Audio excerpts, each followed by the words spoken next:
tensions between Washington and Beijing continue to simmer over trade, human rights, alleged Chinese hacking, and COVID-19, among many other issues. And just yesterday, the United States ordered the closure of the Chinese consulate in Houston, Texas over allegations of spying and industrial espionage.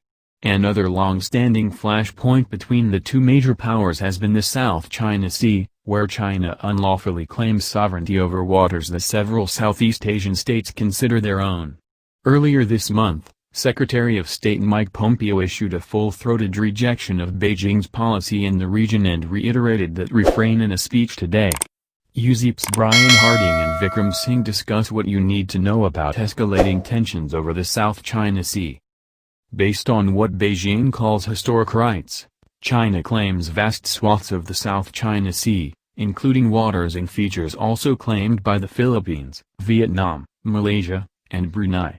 With no reference to international law, China's 9-dash line encompasses 80% of the South China Sea, reaching south more than 1,000 nautical miles from China's coast, to within 50 nautical miles of Malaysia. Within these waters lie features occupied by China, the Philippines, Vietnam, Malaysia, and Taiwan, including 3 artificial islands that China built in 2012 and has since developed into military bases. The United States is not a party to these territorial disputes and has been careful to not take a position on the sovereignty of particular waters or features. However, Washington has long objected to China's expansive unilateral claims. As Secretary of State Hillary Clinton first declared at the 2010 Association of Southeast Asian Nations, ASEAN, regional forum in Vietnam, the United States has a national interest in freedom of navigation, open access to Asia's maritime commons and respect for international law in the South China Sea.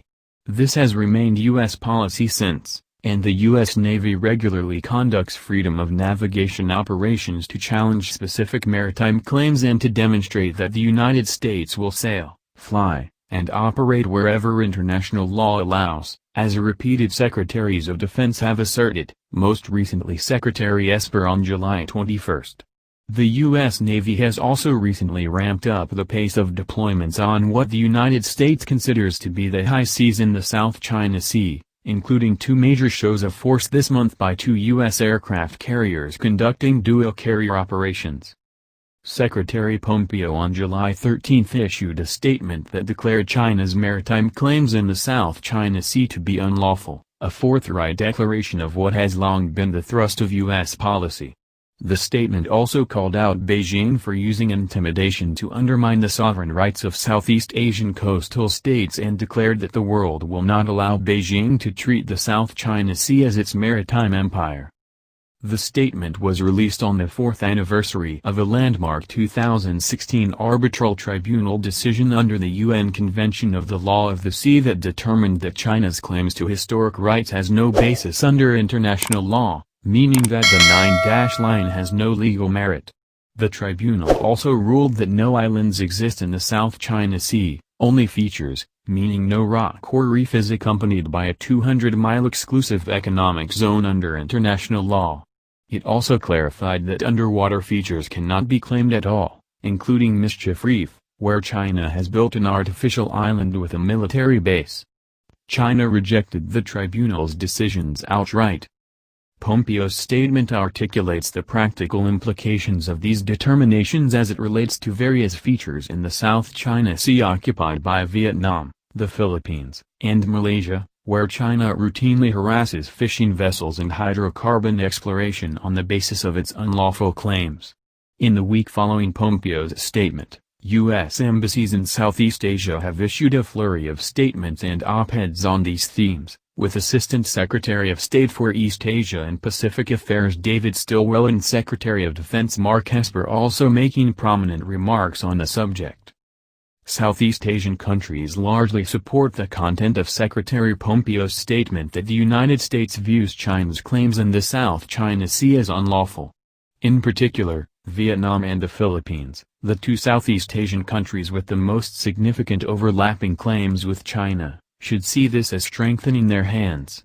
However, There is widespread concern in the region about escalating U.S.-China tensions and worry that the South China Sea could become the spark that lights a military conflict between China and the United States.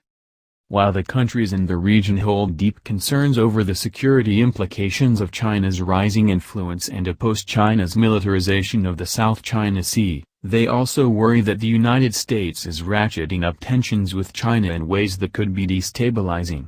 Ultimately, regional countries do not want to have to choose between the United States and China, and they are concerned that deteriorating U.S.-China relations will force such a choice.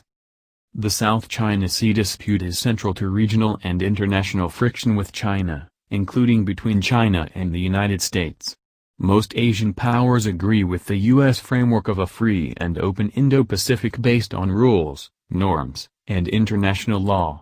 This is incompatible with China's unlawful claims. Because China views sovereignty claims as a core interest that it will not compromise, the prospects for mutually acceptable deals remain slim. The United States supports peaceful dispute resolution, but if it proves to be impossible, Washington wants other nations to be capable of defending their own interests. Secretary of Defense Esper said in his recent remarks that the United States wants to help ensure Southeast Asian countries can maintain and defend their own waters. That's what we want to do, make sure China respects the sovereignty of others. China seeks to gain de facto control of disputed territory while keeping any tensions below the threshold of conflict. In large part, China is succeeding with this plan. The People's Liberation Army, Navy, Air Force and Chinese Coast Guard have steadily increased their ability to mass force and exert control out to their 9-line claim and beyond. This creates flashpoints with rival claimants and with non-claimants like Indonesia when Chinese forces escort fishing vessels into their waters. It also drives conflicts with nations like the United States that will continue to assert their rights of passage through international waters claimed by China. A confrontation with a U.S. Navy freedom of navigation operation or escalation with a U.S. ally or partner could spark a Sino-U.S. conflict. Even as tensions run high, the United States and China should establish mechanisms for communication and conflict management.